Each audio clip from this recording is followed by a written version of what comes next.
Welcome back to the Angry Man Podcast with Jason and Greg. So, Jay, there is good news out there floating. We now understand what the game plan is from Turki Alasheikh.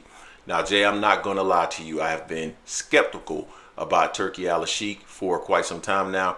And if you've joined our Discord, you know why I'm a little bit skeptical of Turki Alasheikh. It's more so about overpaying fighters and just the impact that could possibly have on the future of the sport. But I've done some research on Turki Alasheikh here lately, and maybe he's going to play a long game, Jay. So my reservations about him have been quelled to some extent, and I like what he's doing essentially in the short term. So one thing that Turki Alasheikh is doing is he is assisting Terence Crawford, as far as I'm concerned, in getting the opportunity to become the 154-pound undisputed champion, right? Because he is sponsoring or paying for, or however you want to put it, this card on August 3rd. And Terence Crawford is going to get the opportunity to fight for the WBA title and the interim WBO title. However weird that is, we're not going to go into that. But he's getting the opportunity to fight for those titles. Now, if Fundora ends up coming back, and well, not end up coming back because we know Fundora is coming back, but if Fundora ends up coming back and deciding that he is going to face Terence Crawford next, that now gives Terence Crawford the opportunity before the end of the year to have three portions of the 154-pound title, right? WBA, WBC, WBO, which would only leave the IBF title. Now, here's the plan that Turki Alasheikh has in place, because he's basically talked about this plan, but I don't think people are really picking up some of the nuances and the things that he's saying. Turki Alasheikh has already talked about and talked to Jaron Ennis in regards to wanting to see him in the ring with Terence Crawford. Eddie Hearns has talked about it. We've heard Jaron Ennis talk about it, and we've seen Turki Alasheikh talk about it as well. Now, what he absolutely wants, Jay, is for Jaron Ennis to move up to the 154-pound division and fight for the IBF title. Now, there's misconceptions that there's some type of IBF super champion status that you can leverage similarly to the WBO. Nowhere have I seen that there is an IBF super champion, or there's a way to actually leverage a fight and become the mandatory with the fighter a weight class below or above you, just automatically become the mandatory. But I think they're going to try to position, not even think, I know that they're going to try to position at some point Jaron Ennis to become the IBF champion. And what they really want, Jay, is the opportunity for Terence Crawford to unify those titles against Jaron Ennis. Now, we've heard Terence Crawford and his sidekick, Bernie the Boxer, I shouldn't call him a sidekick, his coach, because I don't want it to sound disrespectful, because I want Bernie to come on the show. Bernie, we actually like you. So I don't know why you're always in the comment section. You don't come holler at us, but they've both said, Jay, that they are interested, or at least Terence Crawford would be interested in fighting if they pay him.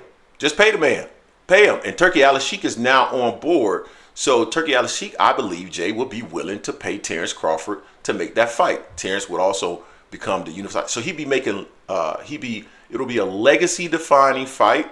And he'll also be making the money that he's looking for, and he'll give the fans an absolute treat if he were to get into the ring with Jaron Ennis. So that's what Turki Alasheikh is actually pushing for, Jay. I'd be excited to see this opportunity for Terence Crawford to unify those titles against Jaron Ennis. And that would be an amazing card, because with Turki Alasheikh involved, he's putting on some of the best cards in the sport right now, working with some of the promoters to make these things happen. So I would be excited for that. I like that plan, Turki Alasheikh. You got the Greg stamp of approval. Jay, what are your thoughts on that? Yeah, that would be cool. I was just looking at the rankings in the IBF at 154, and we know Bakram just beat Jack for that title. Mm-hmm. So he's basically the champion at 154 at IBF. And then I see Eric Taluber number 3, Josh Kelly number 4, and then Jesus Ramos, who is fighting, I think this weekend or within the next couple of months or so, is number 5. So, I mean, that would be the move for Boots to go ahead and get up, going up in the rec shop a little bit, get that IBF, and then ain't no one can say nothing. No one can say nothing. That ends everyone talking about money, legacy, whatever. If it's about all of that, This fight has to happen. It's for all the marbles, and I would love that. I think he's positioned that way as well. I really like that idea because that's the fight we want to see anyway. Whether it's that for all the belts or one belt or just cause we just want to see the damn fight. So Turkey, Sheik, keep doing what you're doing. You know, most importantly, keep doing what you're doing, but getting all these promotional companies to have their fighters come together and make competitive fights as well. We want to make them competitive. We don't just want to have a bunch of names on the card. We want to make them competitive. And so far, you're trying to do that. So I can see that happening, and probably either end of the year. I say probably I say early quarter next year when this would happen because Boot have to get in there and knock some stuff off at 154 to make this happen. But it's doable. It's definitely doable. I don't think Jaron Ennis will have to get up to 154 and knock off anything. I think they will position him to get the opportunity to fight for the 154-pound IBF title. That's just my opinion. And it's based off of everything that we've seen and heard from Turki Alasheikh, and that would be amazing. He's forcing some of these big fights that we want to see, and Yeah, the only one he's not forcing, for whatever reason, is Canelo Alvarez versus David Benavidez. But a lot of these other fights, yeah, but nobody's gonna pay Canelo $200 million. Like that's not gonna happen. But a lot of especially when it only brings 25 pounds extra to the weight to the ring. So yeah, exactly. So, but I think they're gonna position him in that manner. I've heard a lot of people say to the effect of Eddie Hearns is not gonna risk Jaron Ennis this soon because Terence Crawford's gonna beat him. False, false. And the reason why I say false is because if the correct money is on the line, Jaron Ennis is a hell of a fighter. I don't think he would get ruined or damaged in a fight with Terence Crawford. Could he lose? Absolutely, because Terence Crawford is a hell of a fighter. As a matter of fact, at this moment, I would probably, it's not even probably, I would pick Terence Crawford just because of the skill set and the experience combined, right? I think Boots has a similar skill set, but he doesn't have the experience of Terence Crawford. So right now, I'd pick him. But I don't think there's going to be any damage coming out of this situation. Similarly to what we saw with Mayweather and Canelo Alvarez. He got in the ring with Mayweather, who was a master boxer, and he lost that fight.